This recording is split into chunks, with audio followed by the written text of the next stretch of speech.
Hey, Ethan, thank you very much for making the time to come on the show. Yeah, no problem. Would you like to start by telling us a bit about what you do at Warner Music? It's actually Warner Brothers Records, but I run the technology department, which makes me basically like a CTO here. Yeah. So we manage all the websites, all the consumer-facing technology. I have a bunch of developers, and we make all the technology that lets us be a company online, basically. Yeah. So basically, it's completely focused on technology at the moment. Yeah, completely. Our department builds everything, runs all the servers, runs all the websites in terms of their back end, gets them developed, develops new things, does R&D into things like iPhone applications and things of that nature as well. Oh, cool. So in the last 12 months or so, have you felt some sort of shift in favor of digital services and technology companies from major labels? And if so, has it affected the way you work within your department? The department's existed about 3 years now. Yeah. But in the last year, I think the company and to a large extent the industry has kind of been made aware that digital is definitely going to be taking over. Yeah. And that the focus of the company should be on innovating in that space rather, there's no more innovation to be had necessarily in CD manufacturing other than making cool packaging, as you could see, with direct to consumer packages and stuff like that. But a lot of our effort is now on treating data as our new asset base. And basically that, the asset of this company is the risk exposure of our company is with the artist, but the true asset of our company is the data that we get from putting our artists out there. And we need, and kind of balancing those two things, what our risk exposure is and what our asset base is kind of where we've shifted to in the last year or so. Yeah, it's actually really interesting because I found a blog post you published quite recently regarding the collection of user data. And artists' data, track data, archive data, and user data are all playing a really important part in the digital markets. But it's incredibly hard to centralize them and make sense of this mountain of information. How do you do it at Warner? We've created systems. We created a platform, basically, an open source platform off of open source technology to funnel all types of data into one place, normalize it, and let us not only look at the data, but then act on the data in ways that kind of further our engagement with fans. Sure. So we have kind of a two-prong approach. We try to create websites that and tools and presences online that let fans really engage deeply with the artist and engage deeply with the experience of being a fan. Yeah. And at the same token, we use that fact that we're creating these engaging and deep experiences to collect a lot of data and consolidate it and use it to analyze and figure out what's going on with our artists. How does online traffic translate into radio play or vice versa and things of that nature. So we're really trying to treat the internet as a holistic space for our artists rather than just a website here and a widget here, and try to also treat the artist's career as a holistic experience with the website and with the internet as a huge part of it. So we don't treat radio promotions as something separate from internet promotions, that we try to think about, what radio is doing or what publicity is doing in light of what, what is going on online, and really collect all the data that we can to really make sense of that. Yeah, especially because so many companies at the moment are putting a lot of emphasis on stuff such as a widget, which really is an accessory to the promotion of the artist. But do you think that the hype surrounding widgets, for example, is so much as it's actually meant to be? I think you have to start thinking about what a widget really is. It should be an affiliate kind of extension of the website. And when I say holistic experience, I mean that we want, if you're a member of one place, it should reflect in terms of your use of a widget or your use of an iPhone application. Yeah. A common problem in the music business is chasing the latest of technology without really thinking about its usage. So a lot of what I do is try to promote usage over just chasing new things. And so putting the brakes on, let's not jump into something new just because we want to, but think about actually how it applies to the whole overall experience of what we're trying to do for the artist online. And artists at the moment are spending a lot of resources on developing their own sites and their own user base.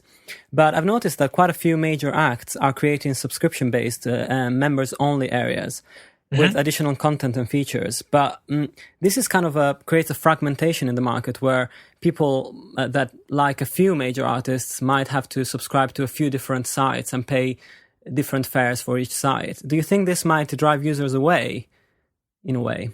Um, Not the. I mean, with subscription stuff, that when we do like fan clubs or subscription access, we always have a free access. Yeah. I think what you're doing with subscription is you're creating an alternative way of people engaging with the artist rather than going to a record store and buying something. Yeah. Most of our subscription offers include music with them. Yeah. We did that with Mission Metallica. You bought the record actually 6 months ahead of time. We'll probably do that with a couple other acts this year, where you buy everything ahead of time. You have subscription access to like an exclusive site, and then the day before it gets delivered to record stores, you get the album digitally delivered to you in your email. Yeah. And I think it's just catering to different types of fans. If I'm a music fan and I'm a really, really big music fan of a certain artist, I'm maybe not going to go and necessarily buy the record, but I would buy a subscription thing that included the record because I want something more than just what everybody else is getting. Sure. It's something iTunes is looking into as well. They've started doing packages, especially in the UK. They've done a tour package with a very popular boy band here, and they actually included in a prepaid package a live track from each of the concerts they're doing on the tour and kind of video content. So that's a similar type of thing, I guess. Yeah, it's the same type of stuff. It's like, I think that what online has done is it's really broadened the what we can think of as a product. And when you have unlimited options, you have unlimited options. And if you can charge anything for anything, and then the creativity you can have over what kind of products you create are amazing. And that's really freeing for artists and really freeing for us. It's my job to create the technology to enable those new experiences, and marketing and everybody else is to really figure out what kind of products we can make. But it's a lot more work to sit down when you're doing a new release and figure out what you're actually going to sell, because it's like, you can start with 50 different things and you have to really figure out how you window those. But it's freeing in terms of, well, you can sell a lot of stuff. And I find like doing things like subscription based, and maybe that doesn't work for every artist, but a tour subscription or things of that nature bundled with a Ticketmaster sale, or there's so many options for how you do things that's actually really freeing and kind of refreshing. Coming from a world where, for a couple of years there, the digital was so restrictive because of all the rules and DRM and all these different players. And now with record companies kind of taking ownership again, at least we are, more so than the other labels, but taking ownership of our own technology, we have much more fluidity in terms of what we can do. There was an article last year that I read on TechDirt that was half jokingly entitled, "It's time for Warner to fire the lawyers and promote Ethan Kaplan." But this is something that was published about 15 months ago. And it seems like now that things have really changed, in the sense that the two departments that could have been, the business affairs and, the technology department are actually starting to not be so divided as they were probably 2 years ago. But they're actually starting to have similar types of ideas, I guess. Yeah, I mean, people internally have to also wake up to the fact that technology is not something you read about on a term sheet. Yeah. That you actually have to understand it. So our relationship with business development and biz affairs has definitely grown. I'm not saying we should fire all the lawyers, because I like all our lawyers, but I definitely have a tighter relationship now than I did a couple years ago. Yeah. With them, and we really work closely together at Warner Music Group and Warner Brothers Records to really look at new deals, look at new technology, and not be so reactionary to things as they happen, and actually be a little bit more measured and a little bit smarter and a little bit more careful in how we approach new things as they happen. Do you think there is a market out there, aside from iTunes, for an aggregator that can take additional content and bring it all together, almost as a Sky subscription or a cable subscription? You could choose which artists to subscribe to on a single site, for example. Maybe. I mean, that's going to depend a lot on the labels solidifying APIs to access the catalog and handle rights exposure. Yeah. But I think ultimately consumer choice always wins. iTunes is the number one music retailer for a reason. Yeah. It's not because Apple's holding a gun to people's heads. So, it's going to take a lot for people to create experiences beyond iTunes. And I'm hopeful that people will come about that do something better, or for that are more diverse in terms of the offer and less, in terms of what can be offered there, subscriptions or video or whatever. Yeah. But it's a open capital market, which is exciting. And so I'd rather focus on making the cool product and making the cool websites and selling direct from our websites in that area, and kind of let the free market decide on if there's going to be an iTunes competitor that's going to be really cool.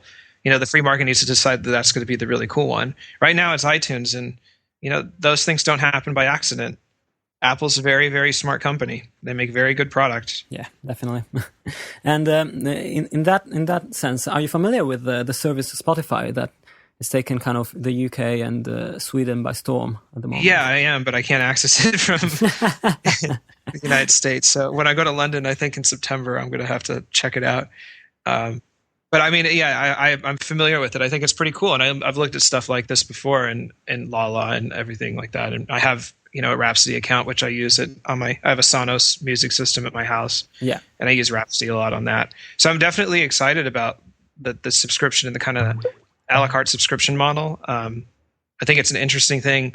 I think a lot of the models, the different monetary models for music, are dependent on devices and experience. Yes. So a lot of these things like Spotify, Rhapsody, Lala, Pandora are all affected more by the engine of representation. What I mean, like the device that you use to participate in these experiences, more so than the content of the experiences. And where iTunes, and Amazon are more dependent on the content than they are on the way you participate in the experience. And so it's like it's kind of an apples and oranges kind of thing. So I mean, that Spotify in a way is kind of very similar to what you're doing at Warner, in the sense that they classify themselves as strictly a technology company. And I think the main thing that they did that makes people want to use the service is that they created a technology that allows you to use the software almost like a peer-to-peer, a legalized peer-to-peer. So they kind of used each computer's internet connection to basically make the buffer time 0. So as soon as you click on a track, it will actually start playing. It's exciting to see companies innovating in this space and really trying to make music listening experiences that are better than what people expect.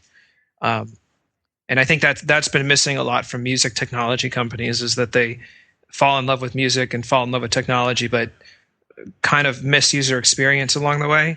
So it's nice to see people that get user experience as part of it. And it's also nice to see people that kind of try and take a step back and define themselves as programmers and say, that's what we do. And then try and get the record labels to come on board and figure out themselves how to sell the technology. Yeah, it's nice to see record labels actually taking a more proactive approach to technology.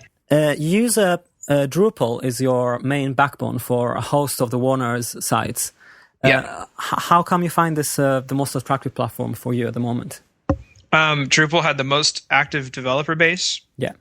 And was the most flexible, and looked like the least amount of infighting within the developer community. Sure. Because we looked at like Joomla, Ruby on Rails, Django, a bunch of others, and Drupal was the most mature, best developer community, and least amount of fighting. Ruby on Rails is really fractured in some cases. Joomla split from Mambo, and Django was just not mature enough. So we chose Drupal for a lot of reasons. I've used Drupal for a lot longer than I've been at Warner Brothers, so yeah. I had some prejudice there, but it's been a great decision for us, and a lot of record companies are following in our footsteps as well. And Warner launched a number of sites recently. Do you have something that you're particularly proud of and would recommend our listeners to go and visit? I really like the used.net. I like it because we used a lot of interesting technology from Drupal to let the fans actually shape the artwork of the website, and the art of the record coming out. So fans can upload art. It gets voted on. If it's voted high enough, it actually becomes the background of the website. So we really engage the fans directly in terms of how the website looks and operates, and it's been very successful. With every site, we're always trying to outpace ourselves and do interesting and new things, and we launch a couple sites a week, it seems. So, but the used, I really am. I'm impressed with what we did on this one. I was wondering about social media. Basically, there's such a fight between different social media to capture the user's attention, and it seems like the labels at the same time are trying to push users to go on their own page, because that's where they can gather most information about who's wanting to buy their music. And so do you see like Facebook or MySpace or Twitter almost like a holding page where people can gain access to your own site? Yeah, I view them as affiliates that funnel back into our own site, and we try to tie them together directly. And we're trying to tie them together more closely. And luckily, things like Facebook Connect and Twitter's APIs let us do that to a really large degree. Yeah. And because Twitter, if you use it as a standalone network, does not immediately give you a clear idea of where to find the actual artist's page, I guess. Yeah, I mean, we use Twitter effectively. Like My Chemical Romance uses it the most effectively, and they use it with their website really tightly. So they'll Twitter about things on their site, and talk on their site about Twitter, and they use it really well like that. So it takes some discipline. I mean, Twitter's just an outlet. It's not going to replace conversation. It's just another way of having it. MySpace, at least in the UK, it doesn't seem like it has the same pull that it had a couple of years ago. At least nobody's using it as a social network, and it's just a music destination to check out new bands. Is it the same in the US, or is this still relevant to launch a new release, for example?